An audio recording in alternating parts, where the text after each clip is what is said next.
Jesús dijo: pero cuando viniere aquel Espíritu de verdad, Él os guiará a toda verdad. Juan 16:13. Cristo claramente declara, que somos guiados a toda verdad, no por la sabiduría de hombres sino por el Espíritu de Dios. No a alguna verdad, sino a toda verdad.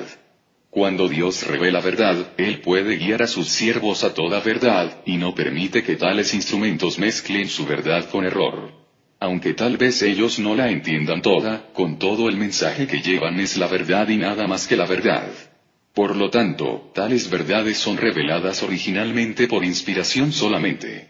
Cuando se cumple el tiempo divinamente señalado, entonces Dios llama siervos de su elección, y por el Espíritu de verdad les revela una porción de su palabra a ellos. Usualmente en la forma de un mensaje el cual deben llevar primero a la iglesia.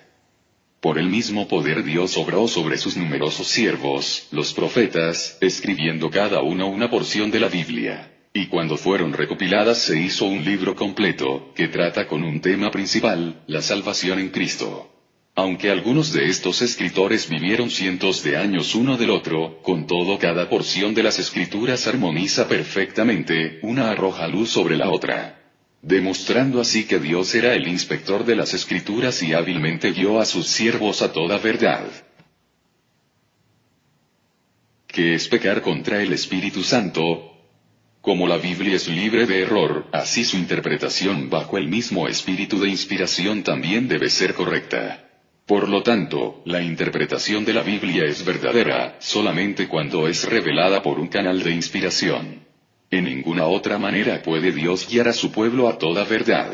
Cuando la verdad de las Escrituras es presentada por los siervos de Dios, la carta puede ser entendida por todo el que la estudia. Pero se requiere el mismo espíritu para sellar, cambiar el corazón, y dirigir los pasos en novedad de vida.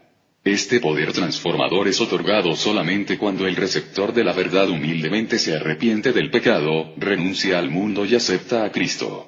Cuando semejante mensaje es presentado, los que se oponen al mensajero y resisten la verdad, rechazan el espíritu, y pecan contra él. En un mensaje el espíritu es el único medio para despertar la conciencia. Cuando se revela en contra, el pecador se corra a sí mismo del canal por medio del cual Dios se comunica. Por tanto os digo, todo pecado y blasfemia será perdonado a los hombres, mas la blasfemia contra el Espíritu no será perdonada a los hombres. Y cualquiera que hablaré contra el Hijo del Hombre, le será perdonado. Mas cualquiera que hablaré contra el Espíritu Santo, no le será perdonado, ni en este siglo, ni en el venidero. Mateo 12, 31, 32. El mundo antediluviano pecó contra el Espíritu Santo, porque no creyeron en el mensaje de verdad enviado para salvarlos del terrible diluvio. Por lo tanto, ellos perecieron bajo el pecado que nunca les será perdonado. Lo mismo es verdad cuando uno se rebela contra el mensaje divino en cualquier generación. Los hombres no son condenados por han pecado, sino que son condenados cuando dan oído sordo al llamado divino que es para salvarlos de sus pecados. Como todas las verdades proféticas son reveladas oportunamente, es evidente que no puede haber nada revelado por la sabiduría del hombre, no importa cuán simple pueda ser. Cuando Dios revela una porción de su santa palabra por medio de uno de sus instrumentos escogidos, el análisis de la historia demuestra que ellos nunca están errados en lo que concierne al mensaje que comunican. Pero Dios nos lo reveló a nosotros por el Espíritu. Porque el Espíritu todo lo escudriña, aun lo profundo de Dios. Porque ¿quién de los hombres sabe las cosas del hombre, sino el Espíritu del hombre que está en él? Así, tampoco nadie conoció las cosas de Dios, sino el Espíritu de Dios. Y nosotros hemos recibido, no el espíritu del mundo, sino el Espíritu que es de Dios, para que conozcamos lo que Dios nos ha dado.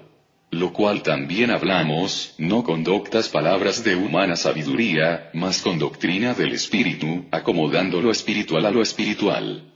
Mas el hombre animal no percibe las cosas que son del Espíritu de Dios, porque le son locura, y no las puede entender, porque se han de examinar espiritualmente. Primera de Corintios 2, 10 al 14. El Salvador prometió que el Espíritu facilitaría a sus siervos la inteligencia de la palabra, que iluminaría y daría aplicación a sus enseñanzas.